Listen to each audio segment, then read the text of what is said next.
Good afternoon, everyone, and welcome back. We should be starting our next session now, just to allow enough time for each and every presenter. The chair of this session is Andres, if I remember correctly. Yes, Professor. Okay, perfect. There was one thing that happened in between. Yao Li couldn't present because she was stuck on a plane today. So I will play her presentation when her time comes, okay? I will be the one playing the sound and the PowerPoints because she so kindly provided us with the presentation, so don't worry about that. You follow the daily order, and when her time hits, I will provide you with the presentation, and then we can have some comments, okay? Is that all right? Okay, perfect. Yes, thank you very Thank you. much. So I give you the word now. Andres, continue. Okay, thank you very much. Good afternoon and good morning here in the other part of the world. I'm from Ecuador, so we are now in the morning, and it's really a pleasure to share with you our presentation, and especially the opportunity to have you here and share what we do here in Ecuador, especially with University of Cuenca. And currently, I'm from University of Cuenca and University San Francisco de Quito. But this project is by University of Cuenca, and our project we call Imagine. What we think that sustainable development is an emergency trend that has attracted interest from different policymakers and different actors. In our case, of course, the academia, we try to put a balance there, especially in the case of micro, small, and medium-sized enterprise. First of all, I would like to tell you more about where we are and where is our country, especially because we are in South America. We're a little country in South America, and this project is by with the leadership of two universities, especially University of Cuenca that I told you, and the other one is UTA, Universidad Tecnológica de Ambato. There are two different cities in the central Andes of the country, and is like a share between a cooperation of Belgium and Ecuador. So we try to talk about a very interesting issue that is about what happened in many countries, especially in Latin America country, where the micro, small, and medium-sized enterprise play a key role in this necessary transition because they are like the 99% of the enterprise in the country. So you will understand that we are a small country, and they play a principal role. In Ecuador, the number of companies involved in sustainable decision is still scarce and generally correspond to mid and large enterprises. In the sector of this small and medium-sized enterprise, the awareness of their actions and their indifferent effects of the communities where they operate begins to be perceived. The main idea we have in this project starts with the cooperation with Belgium, with our Belgian partners, when we analyze the textile industries to try to understand what and how we can improve the decisions directly to improve in the sustainability actions. And we tried in the previous projects, these previous projects we call Imagine, we work with engineering and chemical science and economic and administrative science faculty of the University of Cuenca. And in these previous projects, we analyze like three sides of different enterprise here in Cuenca to improve their management and to change their optimizations of the process and the costs using a special model.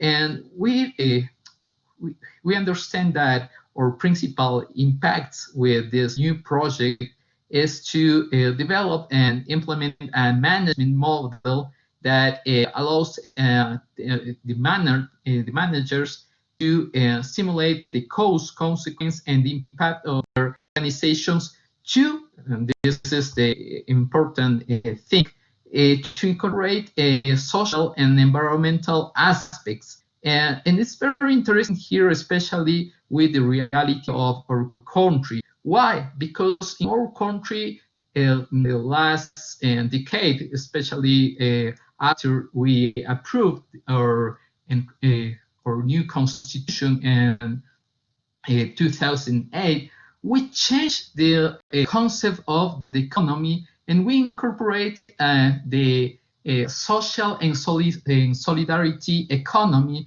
and we changed the model of development because now we use a special model that is like an Andean concept. It's called SUMA causal or buen vivir, well-being. And this well-being is associated with other very interesting thing that because you know that Ecuador is the first country to approve in their constitutions rights to the nature. So the idea of sustainability is so important here in our country, but it's not in the same classical way of the role of sustainability, because in this Andean model, the role of the nature is totally different, and I will try to explain in the following presentation, especially with a paper that we present, that is a book chapter of the book System in Information Sciences, and we use in that this concept of the methodology of pastel, because we try to put a baseline to support the decision making in the local textile industry. So we analyze different things and the concept, especially of how we can improve the management in the local textile industry, but using this complexity, the reality of good living, of buen vivir, where the constitutional rights of nature.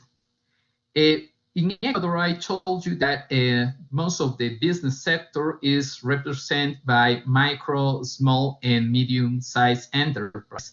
That's the role in their development of national economies is crucial. But in the other hand, this sector has difficulty to adapting its organizations to way of sustainable development. And so, in fact, the decision to incorporate the principle of sustainability in this transition period, because we are in like an upgrade or industry, and these transitions, we try to we work with limited resources and the competitive environment in the other hand. In this work, we try to study the contextual aspects and how it influences in the regular operations of these different sides of industry, small, medium-sized enterprise, but we put an emphasis on textile industry. With this pastel analyze, you know that pastel is part of political and legal economy and the different aspects. We try to apply political, economical, social, technological, environmental, and legal analysis. And we identify with these results the context, and we try to understand what happened with Ecuadorian industry and we try to answer this question that if it's possible to make a interesting transitions to a sustainable way and a new concept of management in this industry. And in the first phase of this study, we make an examination of the development questions in each category, and we use especially primary resources. I'm talking with Bible, and then with these questions, we intend to generate a general perspective of the business context in Ecuador, and we identify external and internal factors that influence directly to a sustainable development. Because it's not only with the economical issues or technological issues, it's the political issues too and economic too, because with this new concept of SUMA causae, etc., we change the role of the state, and we have a state where so present in every activity. So it's very interesting how the industry tried to answer and the reaction in these aspects. In the second phase, to address the questions, we use a database and websites and different papers, and we use, for example, Scopus, Cielo, Dialnet, and the different information, especially a national database, for example, INEC, that is the National Institute of Statistics and Census, and we try to have a very different perspective of this baseline according of these different factors of the constitution of the republic. And I will try to put emphasis in this aspect because Ecuador is one of the country around the world that have more constitution during his history, and it's very interesting this aspect because we have like 12 or 15 years, each 15 years we have a new constitution. So it makes a lot of problems, especially in our in the form that we institutionalize or different aspects like in economic, political, and different other issues.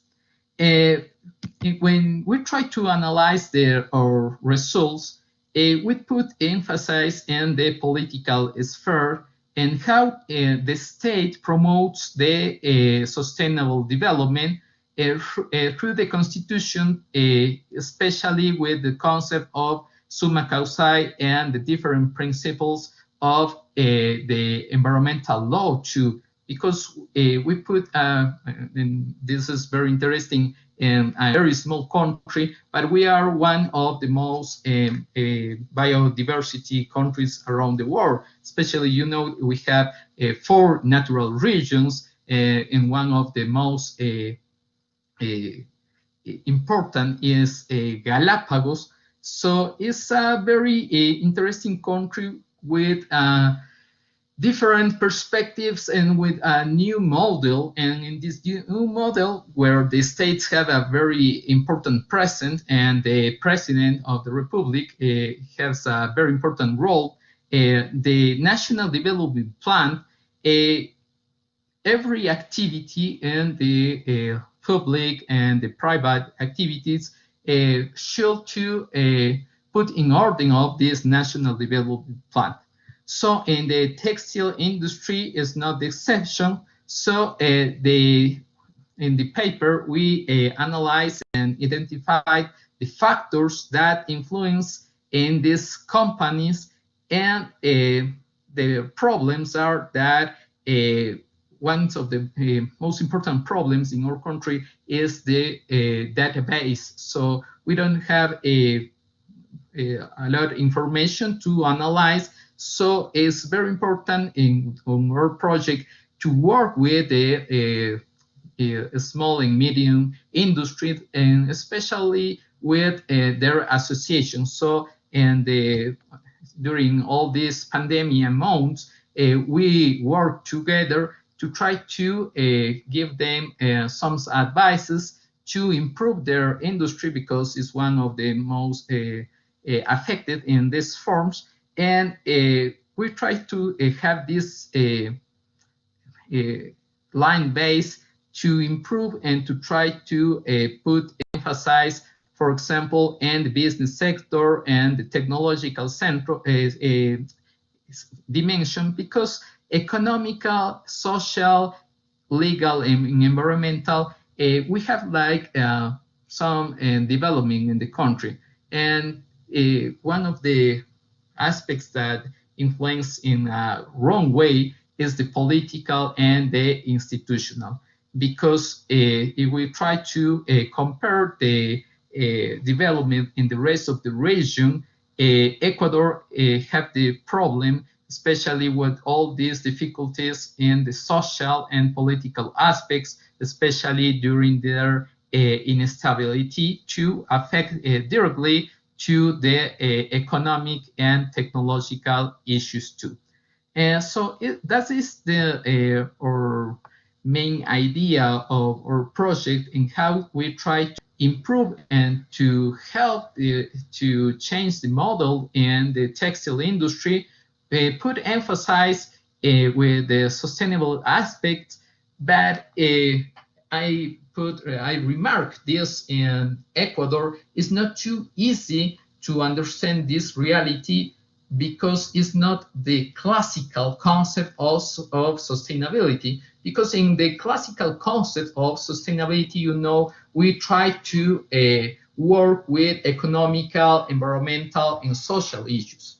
But in our reality of Ecuador, we recognize the rights of the nature. The nature is in the middle. So the rest of the aspects try to collaborate and work together. But the principal aspect is the nature. But in fact, the principal problem, for example, with the industry, is that this legal and constitutional concept is like a little rhetorical, because in the practice, the rest of the industry and the rest of the enterprise and companies use the same Occidental or world concept of sustainability. So it's a very interesting experience of Ecuador, and I would like to thank the opportunity to share with you. So I don't know if after you have, I assume you have a lot of questions, because it's not too easy to understand our reality and concept. But I will open to answer your questions. And in the future, if you want to collaborate and to work, especially in this reality of Ecuador, you are very welcome. Here are my personal contacts of my email, and that is the website of our project. And there you will find a lot of results, like papers and initiatives. So that's my presentation, and thank you very much for the opportunity.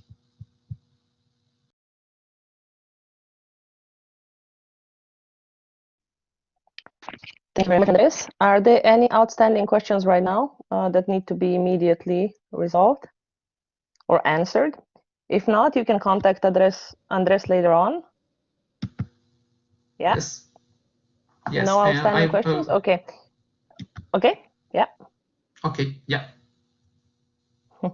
Okay. The next presentation is, according to me, from Lao Yi, right? Yes. Yes. Okay. So I will need to play it from the account I created for her. So give me a second and I will try to play it, okay? Okay. Okay, for the moment I seem to have technical issues. Can you hear me?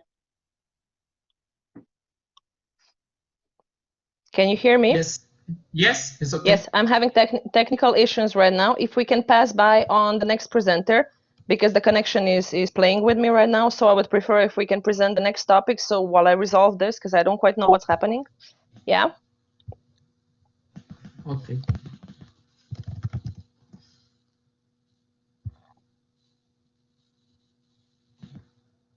So Andres, which presenter is the next in line?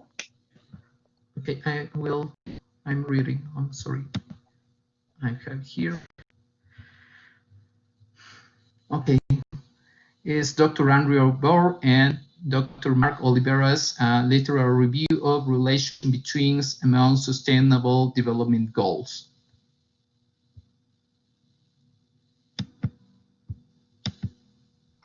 I think you're mistaken with the panel. It should be Nandini. Garg, right? Nandini, are you here? This. It's your turn, right? Am I correct? I have other version. I'm so sorry, doctor.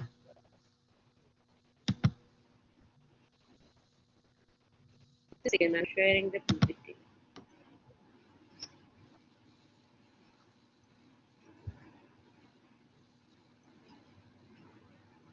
Are we connected now? Yes. Nandini, Yeah, I'm here. are you co-presenter Vasu? Okay, perfect. Just to know that you're here, okay? Very well. The floor is yours. Sure.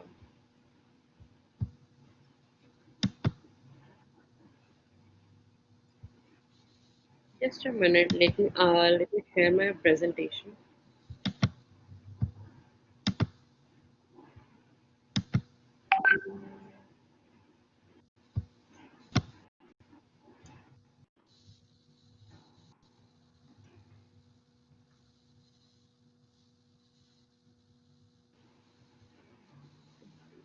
Just a minute, ma'am. I'm like figuring out my file sharing.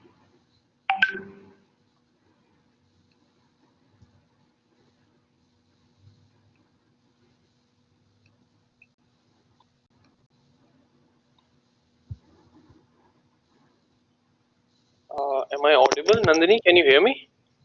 Yeah, you're audible, loud and clear. Am I visible also? Yes. Okay. Thank you. Yes. So please, thank you. So Nandini, please share the screen as I start presenting. Just a minute.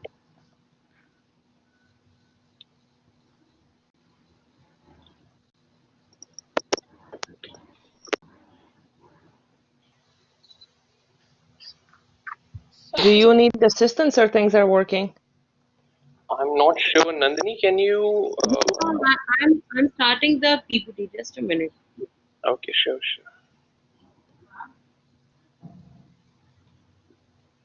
Now is available. Now we can see it. It's perfect. Thank you. Right, we can. All right. So shall I start? Yeah, go Yes, ahead. please Yes. do. All right. Good afternoon, everyone. Though it's evening in India, so greetings from India to everyone out there.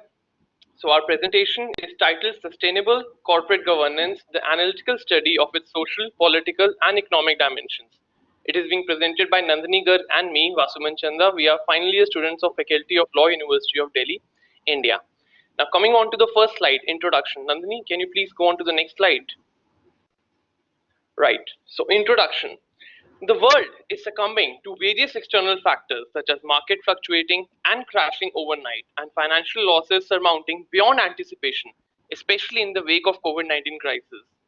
With the limited writing of capacity and the need to maintain liquidity and being insolvent for both financial and non-financial institutions, it has led the directors world over to resort to short-term goals by showing indifference toward long-term needs of the society and sustainability. There is an inherent practice of corporations indulging in short-termism and non-compliance of ESG goals. Instances of white collar crimes, tax frauds, money laundering, evading corporate social responsibilities, exporting substandard products to underdeveloped nations or third world countries for that matter, and opportunistic uh, buyouts are well documented. The Beirut explosion recently in Lebanon, Indian gas tragedy in Vishakhapatnam amid the pandemic, Johnson & Johnson talcum powder cancer case and Volkswagen infamous emission scandal are just a few instances of short-termism. Now, the issues arise due to myopic attitude towards planning and policy formulation, such as administrative capacities, politics, and corporate governance. This calls for the need of re-establishment of companies' leadership and governance structures, reinforcement of tenets and businesses to propagate long-term sustainability and ESG goals, along with sustainable development goals in line with Agenda 2030, and in addition to reconciling the shareholders' interest with that of stakeholders. Coming on to the next slide, what this whole topic is about.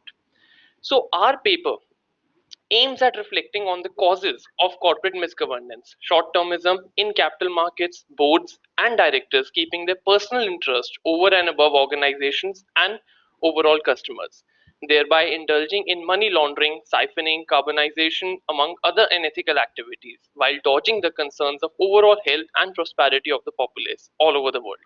The paper further raises the need of integration and international cooperation between regulators to assess the activities of global corporations in order to ensure that they do not export substandard goods to underdeveloped nations. Over here, I'd like to make a submission that in a lot of developed countries, without naming anyone in particular, there's an inherent practice of exporting the goods that do not match their environmental standards to to underdeveloped nations, which would accept them without any negotiating power.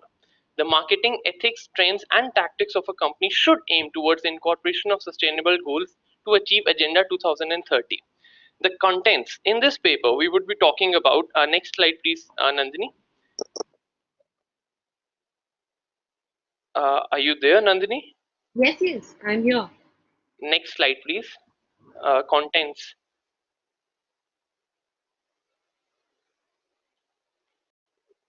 Can you see? Yeah, it's visible to me from my side. Acha, okay, I couldn't see the next slide. So contents basically talks about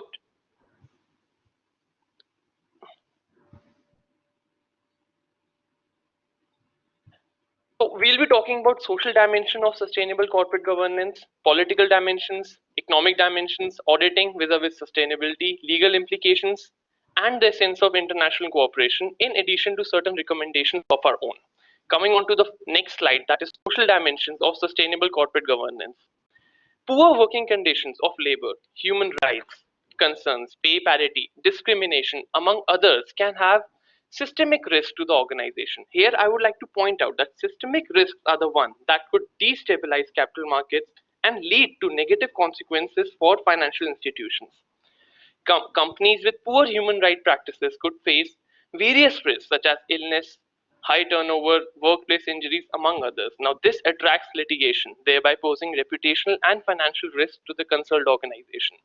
For instances, global companies like Amazon, Nike, and even Walmart for that matter, have changed their labor practices after facing a backlash from trade unions. Another thing that is pertinent to this point is that with the advent of social media, such instances being highlighted are way more, and it can affect the productivity and market valuation of a company overnight. Further, this leads to higher attrition rate, instability, weaker access to human capital, and decreased trust of capital of trade unions, in addition to losing various national and international contracts from government and non-government organizations alike. Further, poor quality and scarcity of water also poses serious financial threats, especially to food and beverage companies. Lastly, social issues have a major impact on public's perception of investments. Reports of oppressive labor practices or frequent workplace injuries can damage more than just the reputation of an organization. Further, coming on to the political dimensions, leadership and vision of corporations are essential components of political governance mechanism. Leadership has been seen to influence major policy decisions and decision-making processes around the world. Political support and sustainable development have been at the core of political dimensions world over. Now, here I'd like to point out that this is a twofold phenomenon in which the head of an organization collectively can force the government to make certain policies in their favor, that is in the favor of the corporation of that particular country, or the head of the government, that is the political organization of the government, can formulate certain policies and ensure that the corporations adopt them. Further, the developments across the administration and political management of affairs is essential to get through the strategies and plans on the paper, leading to enhanced cooperation and engagement from a progressive point of view, thereby avoiding the situations such as fragmentation, confusion, separation, overlap, among others. Lastly, coordination and competition are necessary in developmental priorities and for holistic overall development of an organization. Economic dimensions. Now, empirical estimation of long-term risks and opportunities is critical to any institutional investor. Cues can be taken from the cost to investors incurred due to lack of environmental focus by Volkswagen Group in early 2000s, the infamous emission scandal, Nestle adulteration of milk that led to thousands of children losing their lives in India in early 2000s again, and then the occurrence of lead in Maggie. Further, Pacific Gas and Electric Company due to California wildfires and sexual harassment suits against wind resorts, that is Las Vegas. Further, organizations, if I could name one over here, I would like to name Tata from India, that implement ESG practices in their operations. Just 1 second, if I can jump in. We cannot see the slides, Nandini. We are seeing black screen. We try to warn through the chat. Ma'am, I have shared my screen. Is it not visible? Political dimensions of sustainable corporate governance. Is it visible now? Can you see it over there? It's in the Some same. of us can see it and some of us slide. cannot, which is really weird. The slide is held up. Okay, somebody's saying the slide is held up.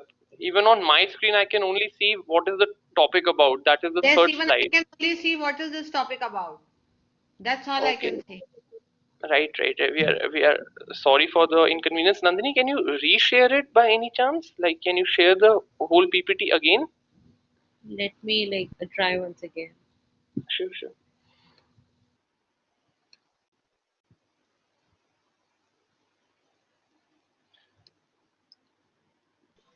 I'm truly sorry, but something must have gone wrong because Vafa says she can see the slides and the rest of us cannot. So if it would be possible to try to reshare to see what is happening, please. Sorry, Nandini. Right. No worries. We are trying.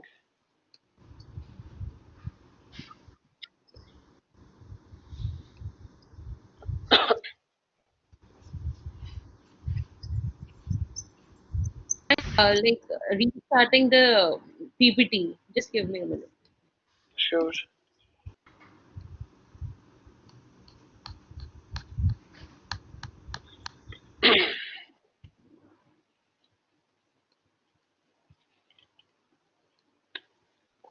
Can you see it now? I can't. Now we can. Yes, perfect. We can all see it now. All right. All right. Can you go on to the social dimension, economic dimension slide, please? Yeah. Or do you want me to repeat any slide, participants or moderators?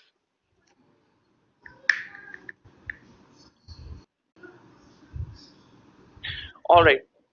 So I'll go ahead with the political dimension or the economic one. I think go ahead with the economic dimensions of sustainable corporate governance. Okay, so can you please go on to that slide because I can see the political dimensions one on my screen. I'm on economic dimensions now. Can you see? No, we I can can't. see the heading economic dimensions. Just move the slide ahead. Nandini, move it a little. We can just see the economic dimension word written. We can't see Right. the slide. Right. Even I can see the same. Nandini, can you scroll down a little, please? It's perfect. It's on the slide itself. I'm not getting the problem. Write down the slide. Move to the. Yeah, we are seeing the political dimension. We are seeing the political dimension, Nandini. We are not seeing the all of us. economic dimension. Right. Move ahead. एक slide आगे बढ़ जाओ. That is it. Can you see it now? No. They can't. Oh, can you mail it to Leila and she'll share it probably? Ma'am, should I do that? Ma'am, can we? Yes, of course. You can send it and I'll try to share it. Go ahead. All right. Nandini, can you please mail it to her quickly? Yeah.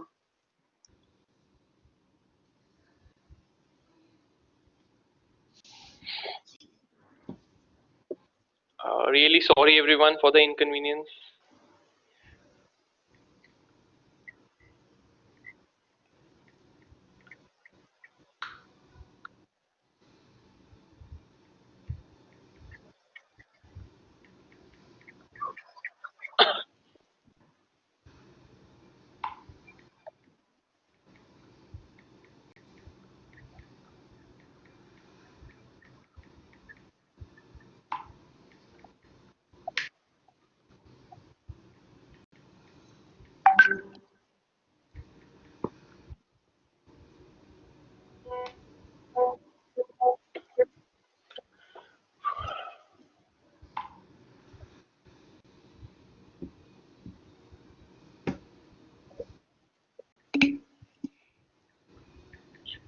All right, so are we on economic dimensions? Can everybody see it?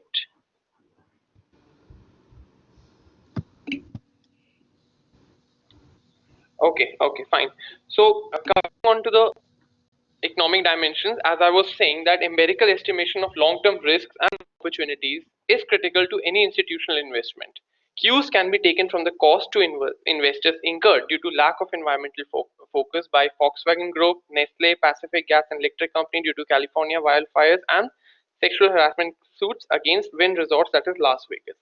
Organizations such as Tata in India. All right, so organizations such as Tata in India that implement ESG practices in their operations and have long-term sustainable strategies stand a better chance to attract and retain stakeholders as well as shareholders' faith, given their resilience, sustainability, and lower probability of a carbon price. Better financial returns can be ensured to portfolio investors by the company by recognizing the need to address subsisting environmental and societal issues such as global warming, gender diversity, pay diversity, racial discrimination, just to name a few. Further, this reduces the exposure to litigation, bad publicity, embarrassment, loss to reputation, loss of market, and asset valuation. Further findings. Now, I'd like to mention three findings of reports over here. The first one is by United Nations Environment Program, that is UNEP, and the second is by Principles of Responsible Investment, that was formulated in early 2000s. Now, in these reports, it was affirmed that the fiduciary duties of directors requires them to incorporate ESG issues in investment analysis and decision-making processes, given ESG issues are financially material and can be computed by having adequate policies in place to have regular disclosures by the company. Further, coming on to the next slide, are we catching up with the slides, ma'am?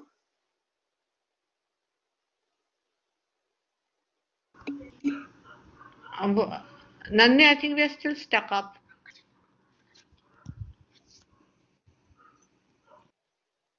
Nandini, are you there? Yeah. Should I stop sharing my screen? Perhaps try that so that ma'am can share it from her end. Yeah.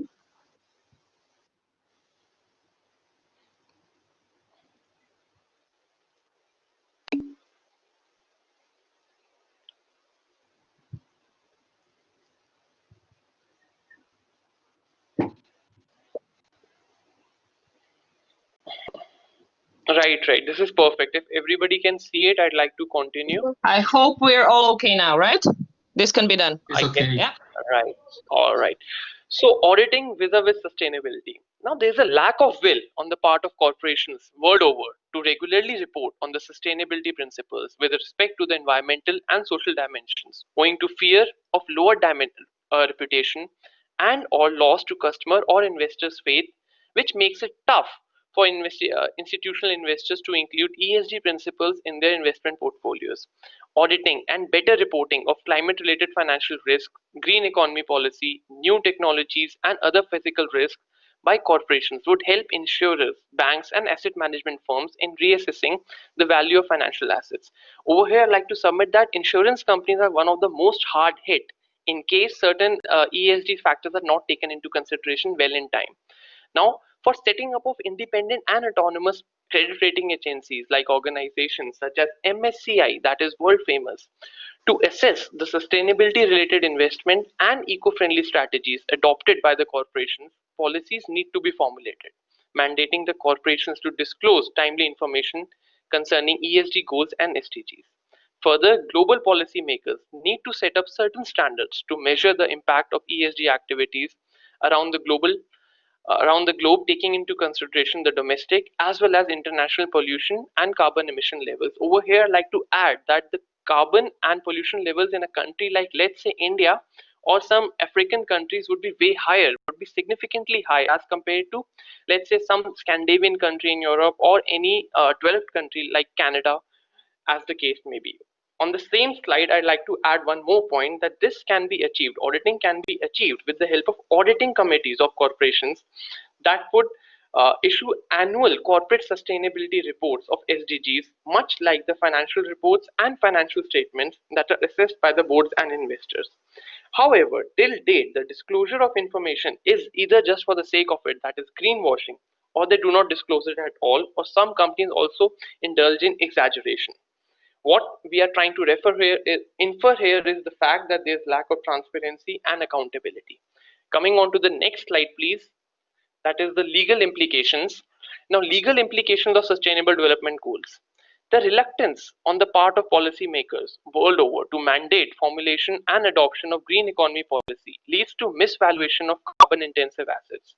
Given the massive size and fixed assets tied to carbon intensive industries, cumulative loss or valuation of assets would have negative impact on the major financial institutions.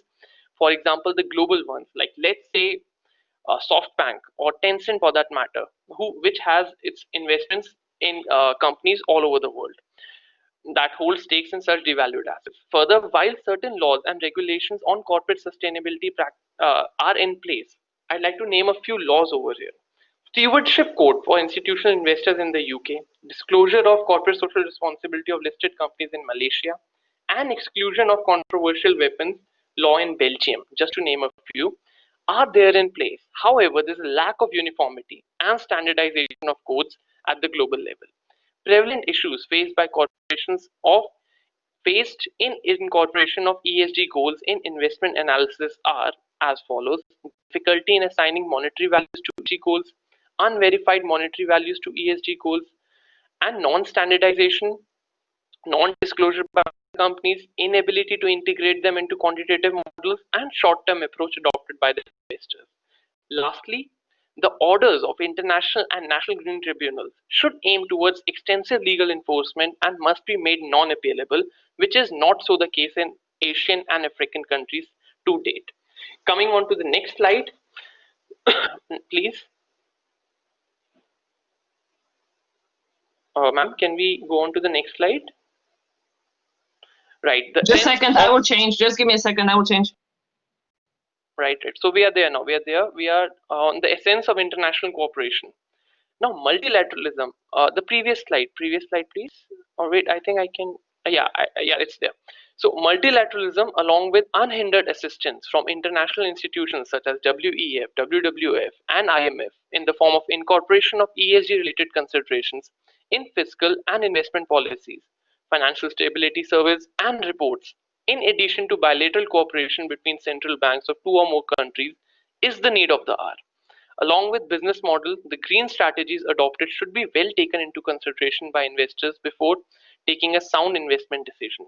Special consideration and disclosure by global venture capitalists and investors of business strategies, vision, and affiliation to environment and societal organizations of domestic entities needs to be made well in time.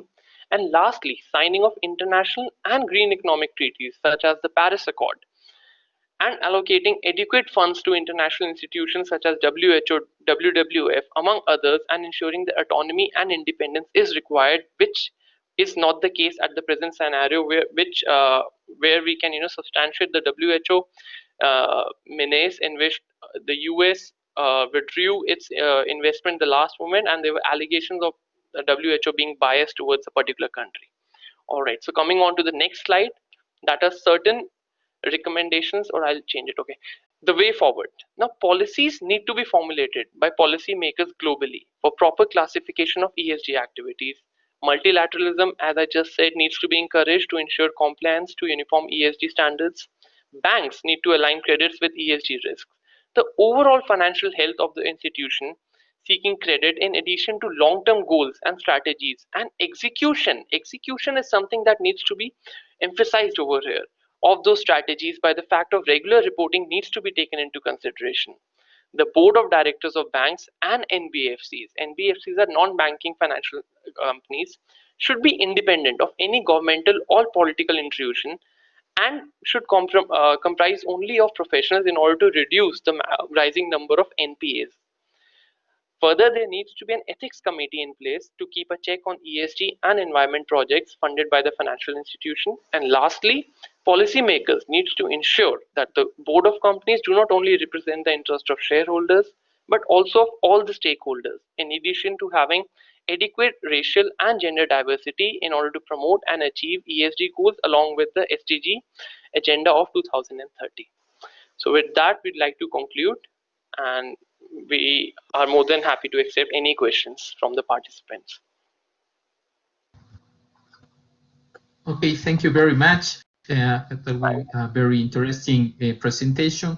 I think it's better to continue with the program, and then at the final we can have questions and answers, and to continue with the same sequences of the planification. I would like to put the coordination to put the video of Dr. Li Yao and Dr. P. Lee of health promoting leadership concept, measurement, and research framework.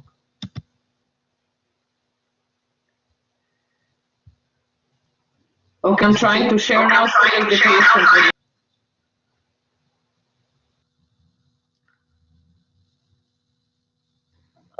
Everybody stopped sharing their files already?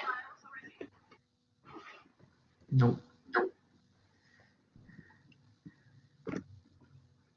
If you have problems, just tell me and we can continue with the rest of the program. Yeah, try to continue, please, because here it doesn't allow me to enter now. I think it's because we double shared. I will try to get rid of that problem and then share at the end, okay? Thank you. Okay, thank you very much. Okay, our last speaker is Hammam Alkezmazy, and the presentation is the Bio-Cyan Circular Economy, a comprehensive economy approach for achievement and fostering sustainable development goals. And thank you very much to be here, and the floor is yours.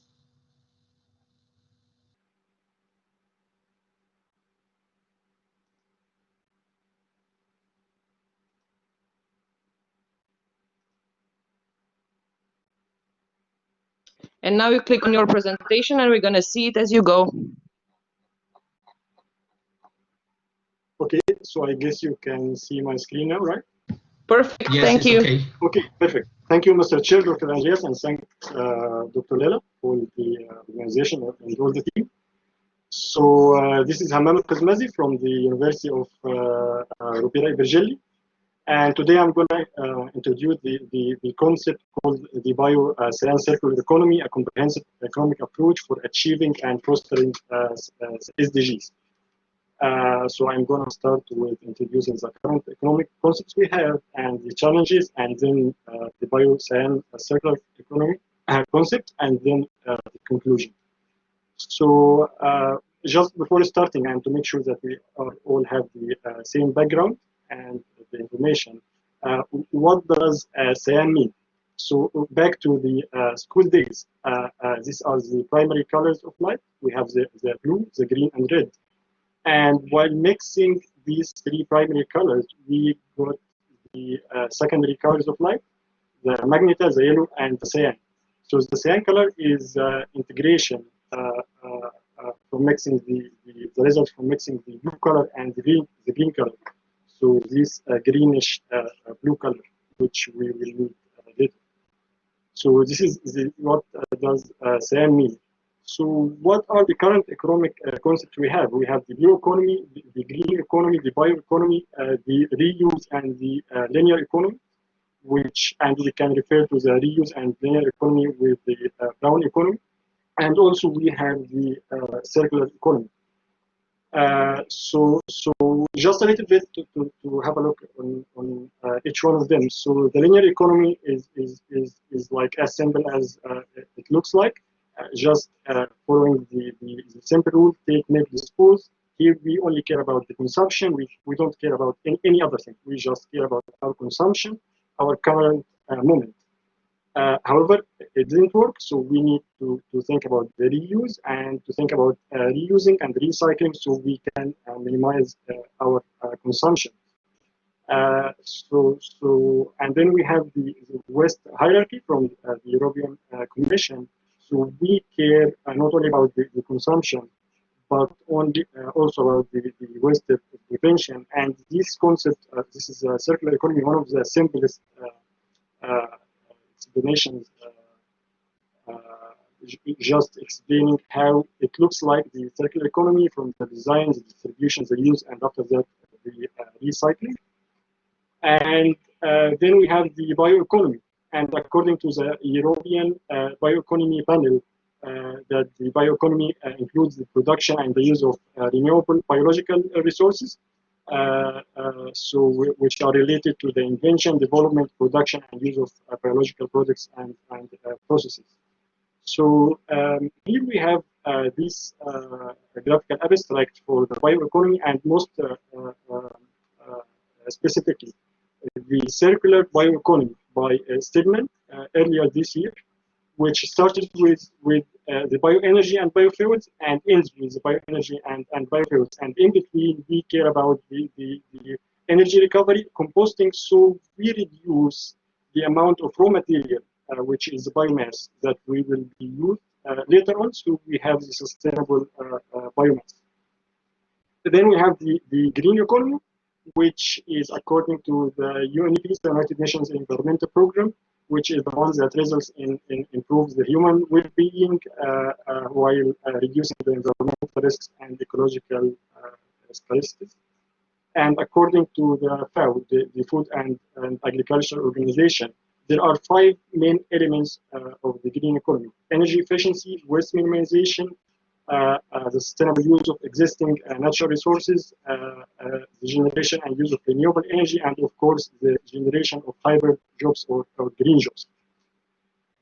And finally, we have the blue economy or the oceans economy, which has been defined in the report published 3 years ago with the title "The Potential of the Blue Economy," published by the World Bank Group in partnership with the United Nations, where they define the 5 main elements of the blue economy, which are the use of the marine non-living resources, the use of renewable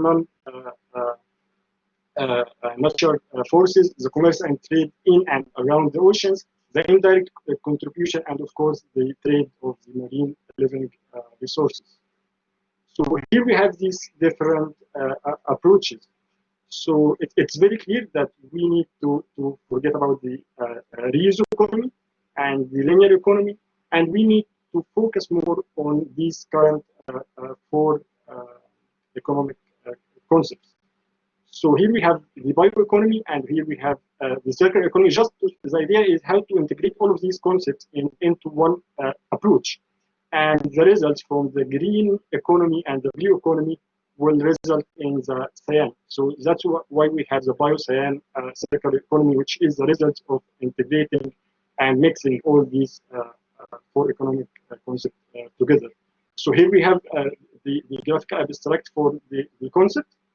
As you could see, in the center we have the circular economy, and we have the blue, the green, and bio concepts. And most importantly, we have the outlayer, which is like the base or the foundation of this Bio-Cyan circular economy, which is the stakeholders and the partnership. So it's like partnership-based economy, which cares about the data sharing among all the stakeholders involved in the society and in the project. And here I want to refer to one of the quotes by the American environmentalist, Molly Pettit, that when she says that in the long term, the economy and the environment are the same thing. If it is unenvironmental, it's uneconomical. That is the rule of nature. And actually, when we have a look about that, it could make the same idea, because if it is not green economy, it's not circular. And the same, if it's not circular, it's not blue. So the idea to reduce the confusion as much as we could, so all the people will understand, the policymakers and the businesses, all the businesses, actually, not only the big firms, the concepts we are trying to explain. So now I want to refer to the business model canvas. This is the most powerful business model canvas, which is used by all the businesses, all the entrepreneurs, all the startups right now, which developed by Mr. Alexander Osterder just 15 years ago. And it's very easy. I mean, we are using this as a startups, as entrepreneurs, without having a degree and without studying entrepreneurship or business administration. Why? Because it's easy. It's easy to use. It's to the point. It's very practical. It defines everything you need: the cost structure, the revenue streams, the channels, the customer relationship, the customer segments, the key activities, the value proposition, and so on.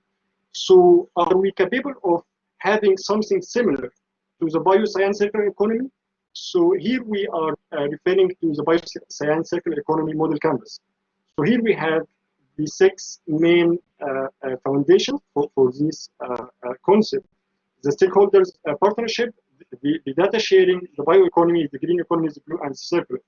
So how it could be used? Just to make it easier for businesses, we are just defining, so what are the stakeholders that I should care about? Are they the government, the NGOs, the private sectors, the academia, the universities, the higher education, the research institutions? The same for the bioeconomy, the same for the greens, the same for the circular, blue, and even the data sharing. And the data sharing is very crucial because this is, like, one of the main foundations of this Bio-Cyan circular economy, because we have seen all during the pandemic, and we still in the pandemic. That's why we have this virtual, unfortunately, conference. How we survived, and this is from the European data portal, which is defining the open data that anyone can access, use, and share. Governments, businesses, and individuals can use open data to bring about social, economic, and environmental benefits, which are the 3 pillars of sustainable development.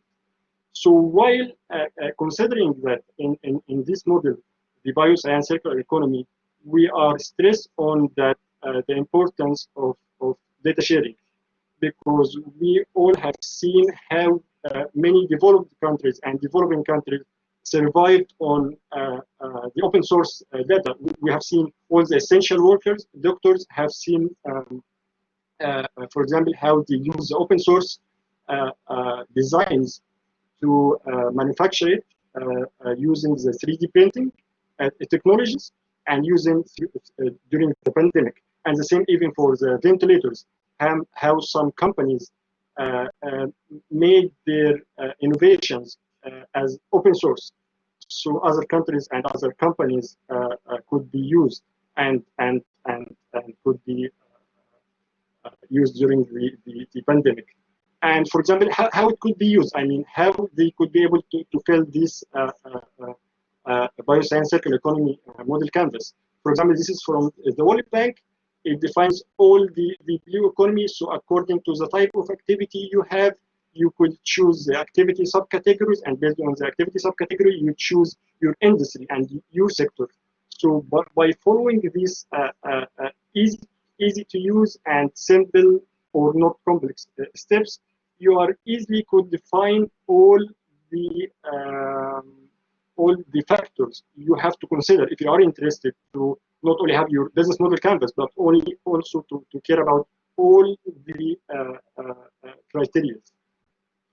So by having that, and just to make like the conclusion, we are making the integration, like the benefits from the Bio-Cyan circular economy. We are making the integration between all the current economic concepts we need to stress on.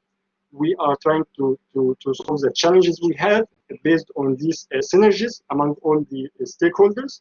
We are focusing on the SDGs because it's not only about focusing on for example the climate change or the life on land approach or goal SDG, but also the life below water, the responsible consumption and production, and the partnerships, of course.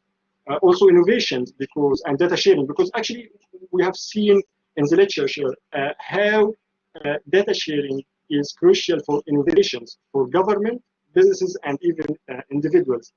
And most importantly, finally, the model canvas.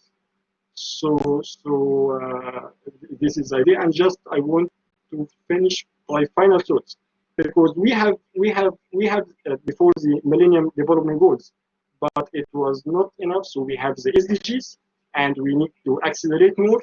But we have seen all the fires and all the treacheries we have lost during the last years, and we also the pandemic. So we need to accelerate more. Also, we need, like, people need more action, and people need more work on the ground, because it's very hard to them to wait, like, more 10 years or 15 years again. The final slides I have is we were able to consider all these open source and all these considerations while we have seen the COVID-19 as a pandemic. But also, we need to look at the recession as a pandemic and the climate change as a pandemic. If we did so, we will be able to move faster and to think and to rethink that we may need a new comprehensive economic approach that is easy to use not only by policymakers and economists, but even with the public and all the businesses which could not afford having the chief sustainability officer or someone who is caring about the sustainability in the business. I hope the presentation was clear. Thank you, and I want to acknowledge the Professor Mireille Job, the Professor of the Economics at the University of Cuenca-Ecuador. So thank you, and I give the floor for Mr. Andres, Dr. Andres. Thank you very much, Professor. It was a very interesting presentation. In a personal way, I work with circular economy concepts in a research project. So probably at the end of the panel, then we will talk, and I have some questions of that, because it's a very interesting to try to understand, like, new concepts and reality of bioscience circular economy. I don't know, Dr. Lela Melon, if we have available now the video to continue with the final part of this panel. I do actually, but I would have a question first, if you don't mind. If you allow me one quick question, just because we were in the debate and the final picture is so impactful, and I just want to comment, if I can. Yes, please. The concepts are beautiful, and they're interconnected. There are new ideas in the presentation that you just carried out for us. Thank you very much for that presentation. Thank you. A practical implementation, let's say, in one company, how would that look like? Where do you start with those concepts? Where would your ideal, because you're working on this, what would your ideal starting point be? Okay, perfect. The idea is to have this concept as something practical, like the business model canvas, because many businesses, they are interested in caring about the environment and caring about the new concepts of economy, blue, green, and so on, but they don't have this knowledge. So the idea, because and actually, to be honest, this is theoretical. So the next step is to start to have case studies based on this theoretical approach, and then we are trying to make the continuous improvements for the approach. So the next step is to try with some businesses on the ground and to have case studies based on this and try to improve it. Because actually this happened with the business model canvas 15 years ago. It didn't start with these nine gaps or nine elements. It started lesser than that, and then with improvement in 2009, they came up with this final business model canvas. So we are trying to do something similar. So it's not only about caring about the environment, but because what we have seen is that if you want to care about the environment, and if you want to have this sustainable mindset in the business, it should be profitable. If it is not profitable, it will not be sustainable. So it's about how to make this integration between the sustainability and the profitability into one model. I hope I answered the question. You did, but I don't want to spur another debate about profitability short and long term. So I'm going to leave it at here. Let me roll the last presentation, and then we can have a few minutes for comments and questions and maybe a bit broader debate, okay? Thank you. Go ahead. Yes, only to, I would like to thank the organization and the opportunity to stay here only virtual. I think the pandemic is an opportunity to share with different latitudes and countries different concepts and ideas. And I think I have a questions to Professor Hammam, especially with these very interesting concepts of circular economy and the different colors of the economy that I don't know, with the academics and the different stakeholders talk a lot about this new change in the circular economy and new forms of the economy. But on the other hand, we know that we have a very big agenda of different international stakeholders, but it will be like you show a picture I like. It's like a promise because we have first the millennial development goals, then we have the sustainable development goals, but we will, I don't know if we and the rest of the world were in the same race and we are in the same way, because probably in Europe and different countries and in different economies, we can talk about a circular economy. But what happened in little economies and little countries, for example, in Latin America and the Southeast Asia, we can talk about and we can implement these ideas of circular economy, or are only like a concept? Okay, thank you, Dr. Andres, for the question. And actually, I want to just clarify something. I'm not a professor, I'm a master student at the University of Rovira Virgili, so just wanted to clarify that. Thank you. Actually, earlier this day, we have Dr. Javier Martinez, and he explained the concept of the continuous improvement circular economy. It was my first time to hear about that. So the idea is we are just trying to make it simple, make it more easy for people to understand, for the public, because this circular economy and this SDGs, which is being understood very well by the economists and by the academia, more or less, it's not going to be implemented only by the academia. It has to be implemented by all the community and all the society stakeholders. That's why if we want to achieve something, we want to make sure that all the people involved can understand it very well. And to be able to make it easy to understood, we need to make it as simple as possible. So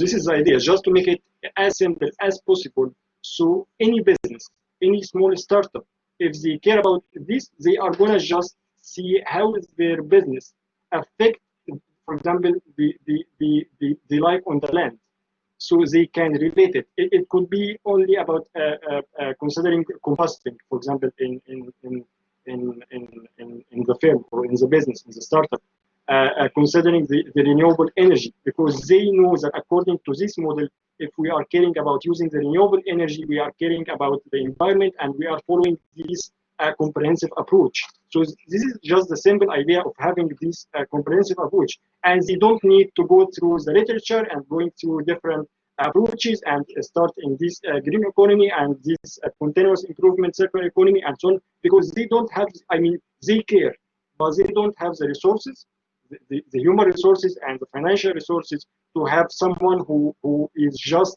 care about the sustainability, because we know, and for example, for me, it's very essential, it's very crucial to have someone like the chief sustainability officer of any firm, of any startup.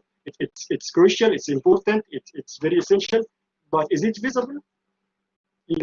So the idea to make it easy for them so they can reach the outcomes in a not complex way, in an easy way.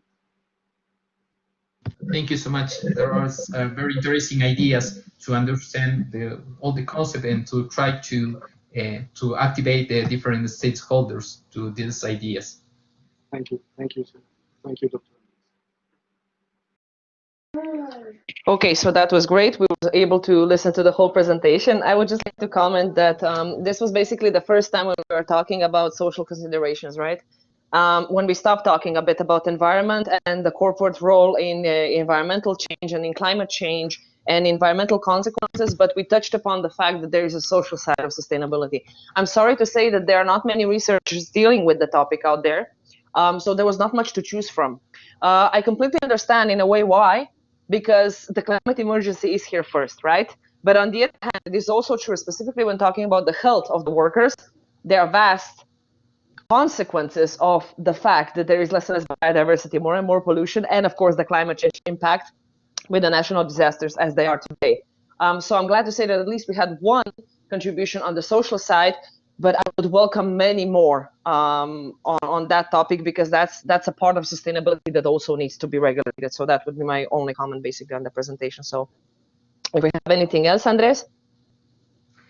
No, I think any of the rest of the panel will like to comment or make questions or some comments additionals of each presentation.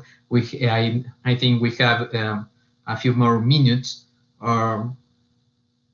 so we can use, I don't know, a lot of participants now quit the session. I don't know. I would ask all the participants, you included, Andres, are you dealing in your research with any kind of social considerations regarding sustainability? Are you touching upon, let's say, with the environmental side of sustainability and upon some social consequences also? Have you been researching or working on it yet, or is that kind of a sidetracked thing? Because in my research right now, it's more or less sidetracked, right? So I'm focusing on environmental impact and on corporations, but not so much on the social one. And the rest of the panel, are you dealing with the social side or not?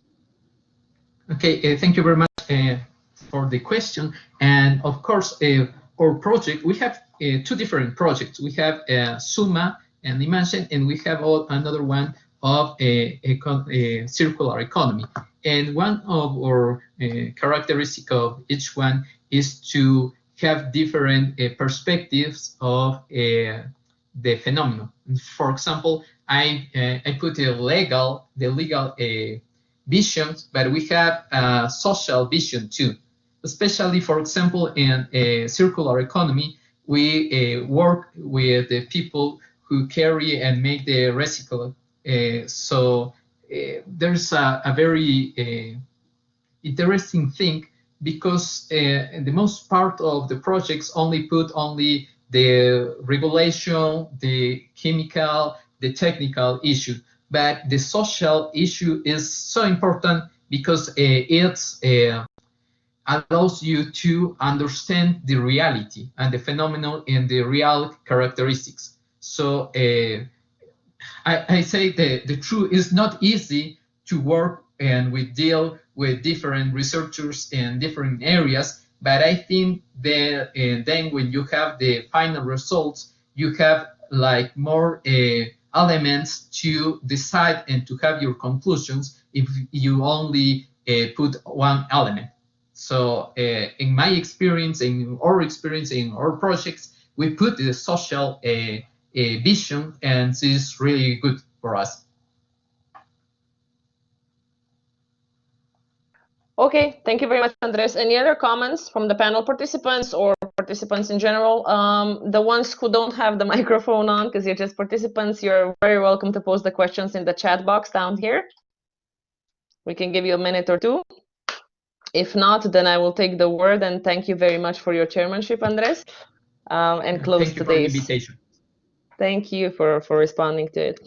Okay, so if no other questions, then I will use a minute or two, not more of your time, just to sum up, to close the day. So after Beate's presentation, who went very deep into acknowledging that there are planetary boundaries in which we need to work, that there are broad considerations that corporations need to take into account that not everything can be solved by law. Javier and David basically showed that we need to start thinking about reusing the products, absolutely need to start thinking about the reuse. So not just basically the concept of circular economy as we have it in our mind right now, which is completely wrong, that is recycling things, but it's more using and reusing things. On the other hand, also the private sector efforts, like presented by B Corp, are super important because they pave the way. Although they need to be guided by the right principles, that's what the big debate was between B Corp and Beate. And of course, the newly framed concepts like the Bio-Cyan economy can also be helpful in steering the corporate conduct. I would like to kindly thank you for your participation, to all of you, and invite you for tomorrow's day when we're talking about sustainability in higher education. And we're going to have an extremely interesting international panel, which is going to be debating critically the efforts that were already done in the manner and what can be done further. So I invite you to join us tomorrow, and I wish you a pleasant rest of the afternoon, everyone. Thank you.